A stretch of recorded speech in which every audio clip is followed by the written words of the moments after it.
Salut Eric. Alors, est-ce que tu peux déjà très rapidement te présenter, parce que maintenant quand même les internautes te connaissent un petit peu. Peux-tu te présenter rapidement? Oui, Eric Kéké, je suis le fondateur de l'Académie des arts de combat. Je suis un ancien policier qui a quitté la police il y a quelques années, qui s'est spécialisé dans la gestion des conflits et de l'agressivité auprès des entreprises et des particuliers. Ok, donc aujourd'hui on était sur la fin de semaine du stage d'été. Est-ce que tu peux nous faire un petit peu un retour, tout en gardant bien sûr le contenu du stage un peu secret, puisque l'objectif c'est que les gens viennent et découvrent par eux-mêmes. Est-ce que tu peux nous faire donc une petite explication de cette semaine d'été? Alors cette semaine, c'était un stage innovant que j'ai initié ça l'année dernière déjà.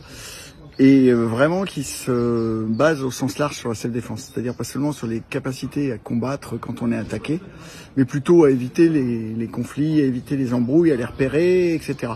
Et donc j'ai bâti mon stage sur une espèce de mise en situation permanente, destinée à faire des apports progressifs pour les néophytes et puis des gens un peu plus d'ailleurs aguerris.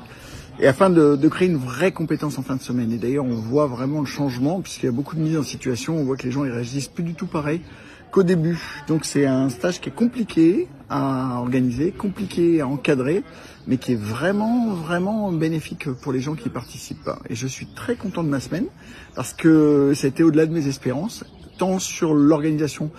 C'était aussi avec une équipe de valeurs, des gens que j'ai formés qui sont aguerris depuis longtemps maintenant, et ça tournait vraiment bien. Tout seul, j'aurais pas pu le faire. Et j'étais content aussi sur les résultats qui vont au-delà de mes espérances. Alors c'est vrai que pour avoir participé à ce stage, c'est ce côté un petit peu où on n'a pas du tout l'habitude d'être en évaluation permanente, puisque à partir du moment où on arrive sur le lieu de ce séminaire d'une semaine, non-stop, on est tout le temps en évaluation, tout le temps en mise en situation. Tu l'expliques très bien dans ton livre, puisque l'objectif du livre que tu as écrit, c'était vraiment de mettre en pratique ce que tu as écrit dans le bouquin. Je pense que ça, les gens l'ont bien compris, et il faut le dire, je pense que tu es un des seuls à faire cette self-défense réaliste. Est-ce que tu peux nous rappeler un petit peu l'adage de la DAC et pourquoi cette vision? En fait, moi, c'est une vision, j'allais dire, on dit holistique dans les trucs un peu zen, mais c'est ça en fait, on prend la globalité. Je trouve que l'approche de la self-défense, en tout cas en France, est trop spécifique. Alors on va travailler le combat, alors là on est vachement obsédé par le combat, par le physique, le côté physique, je vais le frapper comme ça, je lui fais telle technique, je fais ça. Le problème c'est que déjà la moitié des gens qui l'enseignent se sont jamais battus. J'ai moi un peu d'expérience là-dessus, et je sais que d'abord tu sais pas quand tu vas te battre, donc t'es pris à froid, t'es surpris, tu fais ce que tu peux, et c'est généralement pas des trucs très beaux et pas forcément super efficaces, surtout si tu as travaillé à côté de la plaque. Donc mettre un beau low kick dans la salle, c'est génial.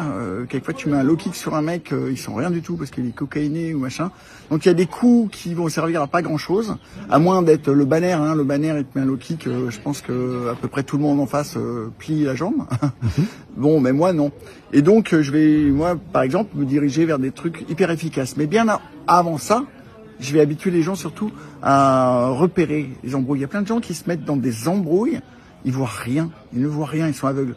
Or, comme j'ai 14 ans de police, 14 ans à essayer de déceler le danger dans mon environnement, pour le repérer, agir, etc., c'est le boulot d'un policier, normal, j'ai voulu apprendre une partie de ce savoir aux gens. Qu'est-ce que tu regardes? Qu'est-ce qui peut être un indicateur pertinent de quelque chose qui déconne, quoi? Et comment tu t'y prépares? Qu'est-ce qu'il vaut mieux faire, ça? Les films nous influencent, les médias nous influencent, les films, et nous font faire des grosses conneries. Hier encore, moi-même, je me mets en auto-évaluation, en évaluation, parce que j'ai pour habitude de me remettre toujours en question, et même devant mes élèves. Et donc hier, j'ai participé moi aussi à des mises en situation surprises, fomentées par mes élèves et puis par mes profs. Et je me suis retrouvé aussi à des moments où je me suis fait surprendre d'ailleurs. C'était très agréable pour moi d'ailleurs d'être surpris à un moment. Et voilà, qu'est-ce qui sort? Voilà, je me débrouille, bing bing. Et hier, par exemple, j'étais agressé par 2 personnes, je m'y attendais absolument pas. Et non seulement, bon, je les ai pas mal asthmatés, on va dire, mais déjà, je me suis fait mal à la main sur un truc. Et puis, au moment où j'aurais dû partir, je suis resté. Donc, fatalement, je suis mort. Parce qu'après, ils m'ont attrapé tous les deux. Et puis là, voilà, il suffisait qu'il y en ait un qui ait une lame, et puis j'étais mort. Donc, j'ai appris de ça. J'ai appris depuis longtemps, et par la réalité, et par l'exercice, qu'il vaut mieux pas aller à la confrontation physique. À l'heure actuelle, même un mec pas entraîné, il a un couteau, une gazeuse et voilà quoi. C'est pas les trucs de la salle de sport, faut arrêter avec ces conneries là. Le MMA c'est mieux que le machin. Arrêtez de vous branler les gars. Regardez un petit peu la réalité, vous verrez bien que vous êtes un peu à côté de la plaque. Excusez-moi d'être un peu comme ça, mais c'est vraiment ce que je pense. Étudiez un petit peu les cas réels, allez voir un petit peu les trucs, vous allez voir qu'on est au-delà de ça. Et qu'il vaut mieux, en général, ne pas se retrouver dans une confrontation physique. Et donc, faut bosser ça, faut le bosser, faut savoir comment je cours, comment je m'enfuis, par exemple. Chaque fois que je fais un stage sur la fuite, j'ai très peu de gens, j'ai que des femmes. Les hommes, ils considèrent que c'est lâche. C'est lâche et perdre la face. Sauf que, bah voilà, fuir, c'est pas du tout évident. C'est déjà, faut justement, d'un point de vue de l'ego, faut lâcher un truc. Et puis après, bah, quand t'as quelqu'un au cul ou un chien ou n'importe quoi, faut que tu saches franchir par exemple des obstacles, etc. T'enfuir efficacement, pas te prendre un coup de lame dans le dos, etc. Et il y a des choses à travailler là-dessus. Alors là-dessus, je rebondis complètement avec toi, parce que pour les internautes qui me suivent, tout le monde sait que je suis pratiquant de boxe anglaise. Et c'est vrai que sur une mise en situation que j'ai eue hier, j'ai été moi-même surpris par la vigilance des gens qui, au final, m'ont entourloupé. Et je me suis retrouvé déjà sans possibilité de les approcher, parce que ils étaient vraiment sur un phénomène de vigilance, voire même ils m'ont complètement endormi le cerveau sur de la parole et de la négociation. Et je me suis retrouvé moi-même pris à mon piège, enfermé dans une chambre dont j'avais le rôle du voleur, quoi. Mais écoute Eric, un petit dernier mot pour cette fin de stage.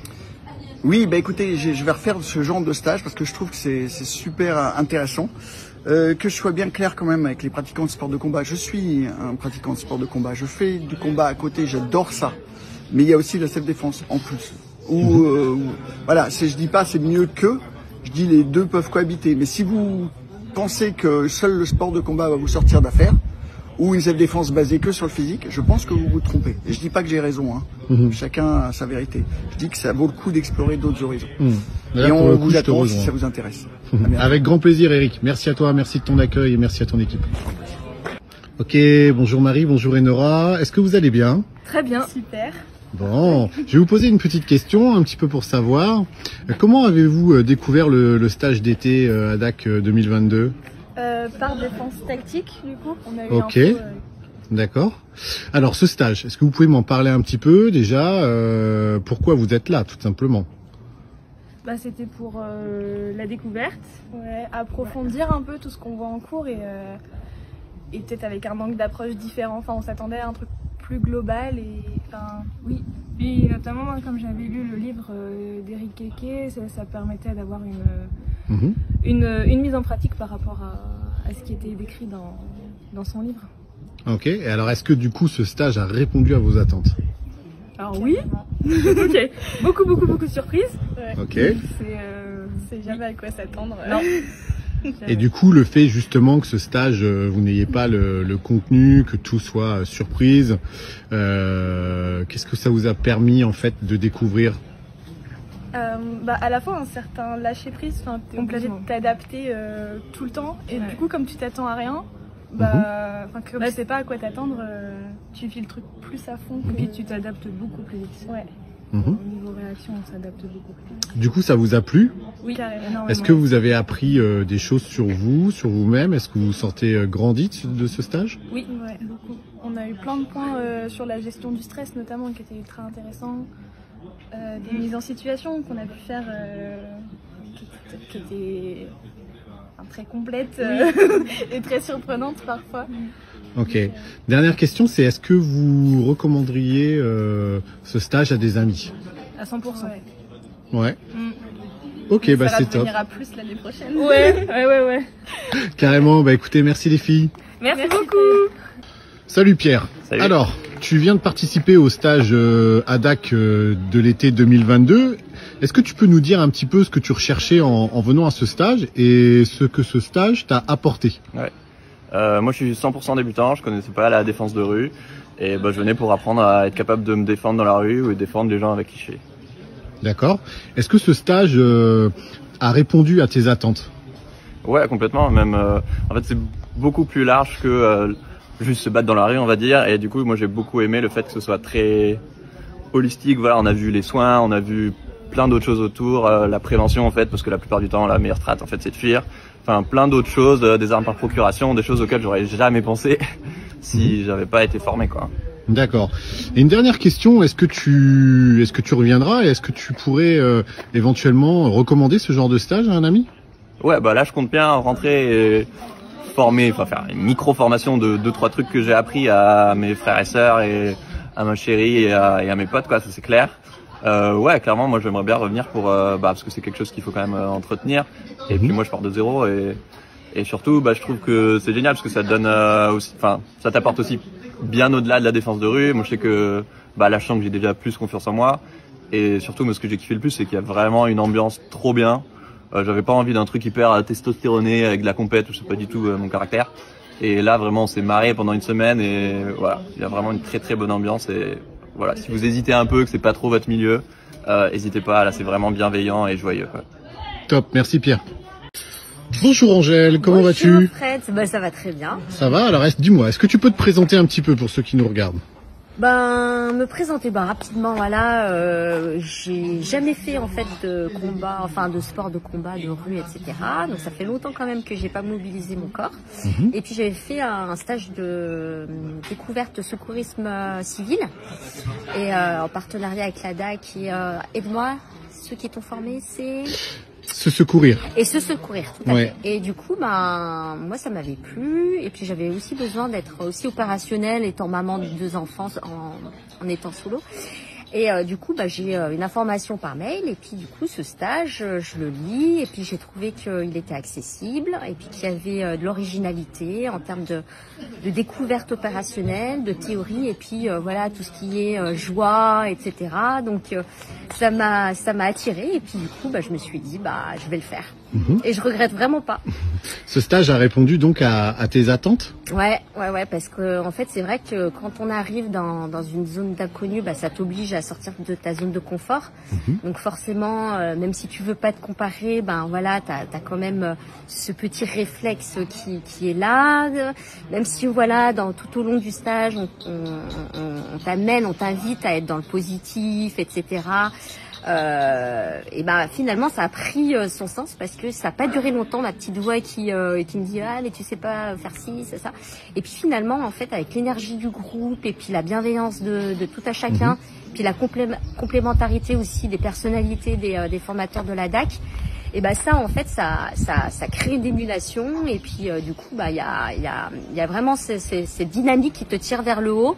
Et puis finalement, en fait, tu te rends pas compte forcément que tu fais des progrès, mais en fait, t'as des retours informels comme ça dans la cuisine, à des temps comme ça. Et du coup, c'est vrai aussi que je me rends compte aussi que sur la question de la douleur ou des chocs, voilà, quand on n'a pas l'habitude. Mentalement, on s'en fait, notre corps réagit peut-être d'une manière un peu plus intolérante. Et puis, au fur et à mesure de ce stage, en fait, on se décontracte, on découvre des gestes qu'on n'aurait jamais pensé faire. Il y a plein de choses en fait que j'aurais jamais pensé faire de ma vie. Et puis finalement, ça désacralise, tout en étant dans quelque chose qui est sérieux, professionnel, avec des informations de sécurité et de consignes, tout en étant aussi dans quelque chose qui est dans l'apprentissage. Voilà, il y a vraiment ce mélange-là, cet équilibre-là en étant pas dans n'importe quoi. C'est pas parce qu'on est dans la joie ou voilà, la convivialité qu'on oublie d'écouter, qu'on oublie la consigne, etc. Donc il y a eu vraiment une progression aussi dans ce stage sur les mises en situation. Voilà, donc des routines ou des moments imprévus qui apprennent à notre cerveau et à notre corps de mobiliser des réflexes qui maintenant, je pense, commencent à s'ancrer. Top. Voilà, donc je trouve que c'est très positif. Top. Écoute, merci à toi. Et merci Fred.